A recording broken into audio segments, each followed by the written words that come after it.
So Brian Flores has commented on the Xavien Howard situation. Apparently, he doesn't know if Xavien is coming to minicamp, but Xavien Howard did not show up to meetings this morning.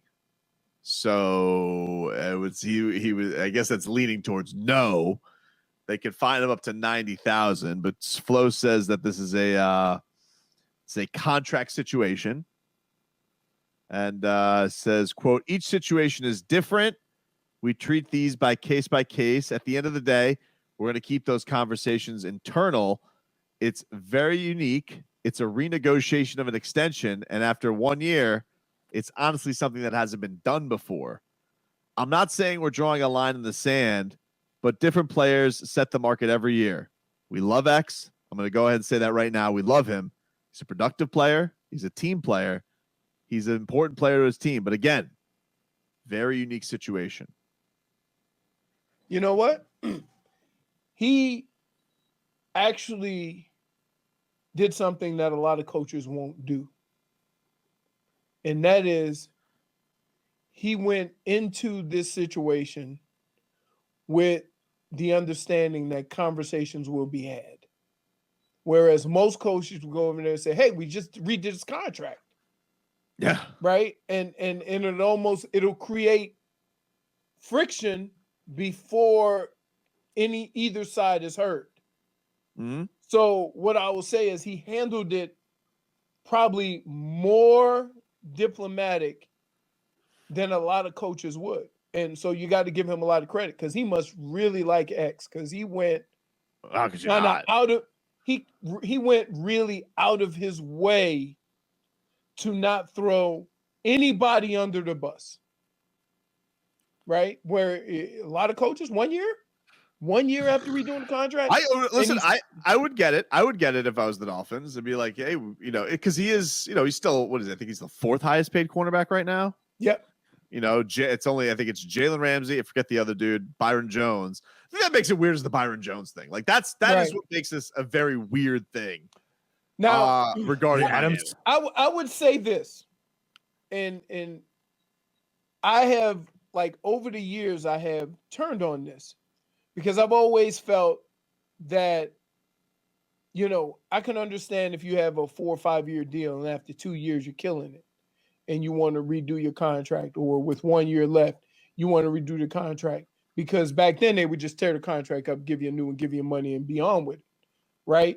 Now things work. They do extensions, but here's where I fall on this now. I can't, with a conscious mind, ever get on a player for going and ask for more money when the other side of it can cut you and not pay you a penny. Mm-hmm. And that's kind of what you get. What you get because here's the other deal. You ever notice quarterbacks are always the guys renegotiating their contract and getting more money to be salary cap friendly? It never happens with a position player. It's always a quarterback. So imagine other players seeing stuff like this and thinking it can be done. First round pick? What do you mean? You want to wrap up a ship, Robbie? I wouldn't really be that excited because we're just be getting back what we lost for Jalen Waddle. But no. You see, why did you? I'm out. What? It's your fault. Why is that my fault? Because I don't want to trade him. I love Xavien Howard. This was going to go down towards Waddle. Oh, now we're just going to get the pick back. Robbie, let's look at this way. And this is how I look at the draft. Each year you get 7 picks, a first rounder, and so forth. Oh, right? However you work your magic, whatever you end up with, whether it's more picks or whatever, if you, worst case scenario, end up with your 7 picks, then anything that you get after that is gravy. Yeah, I don't care what you say or do. You start off each draft with 7 picks. However you worked yourself up to get more picks or whatever, if you're in the draft with whatever plays you end up with, and you ended up not having to give up one of those 7 picks and you end up with a pick in every round, then anything you do after that is gravy. Yeah, they moved back 3 spots. It got I nothing don't back. care. Do you think Did that they have a first round pick? We're not like. Do you think that like they are going to find him the $90,000? No, no, because it's been cordial. It's been very cordial. And keep in mind, it's also mini camp. And although you want everybody there, it ain't football yet.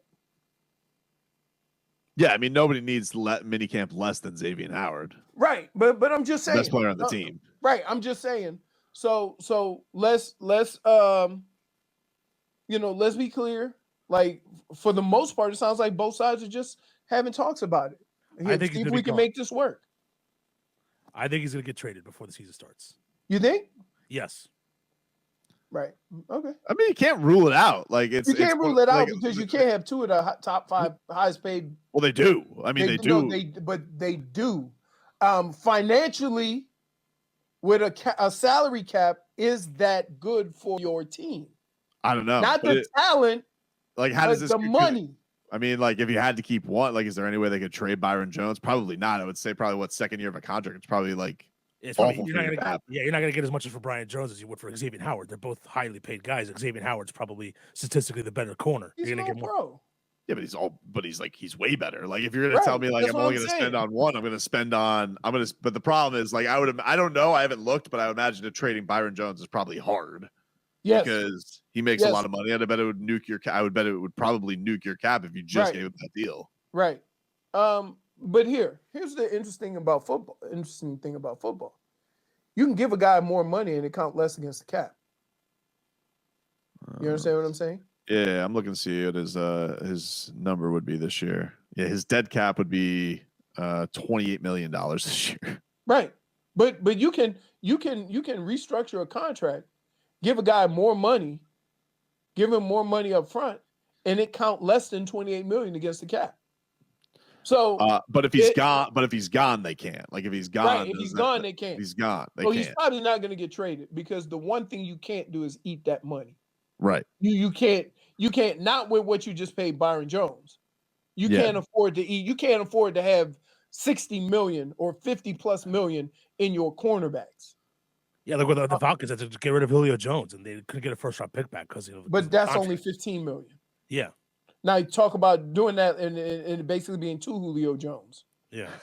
You see what I'm saying? Yeah, you're looking. So financially, it makes 0 sense to trade him. But again, you can do it because we see it done all the time with quarterbacks, to where you renegotiate your contract, you either add a couple of years or whatever. You give him more money up front, and it ends up stretching that 28 million out to where he may only count 20 million against the cap this year. So it can be done. It's just a matter of how you go about it. A couple texts that do come in. I want your thoughts on this, Leroy. Texter writes in, never heard of a player holding out with 4 years left on their deal. I love X, but come on, man. And I've been one, and I tried to explain that earlier. But the rules have changed in that. Look at Kyle Van Noy. Or do you feel the same way about the Dolphins and what they did to Kyle Van Noy?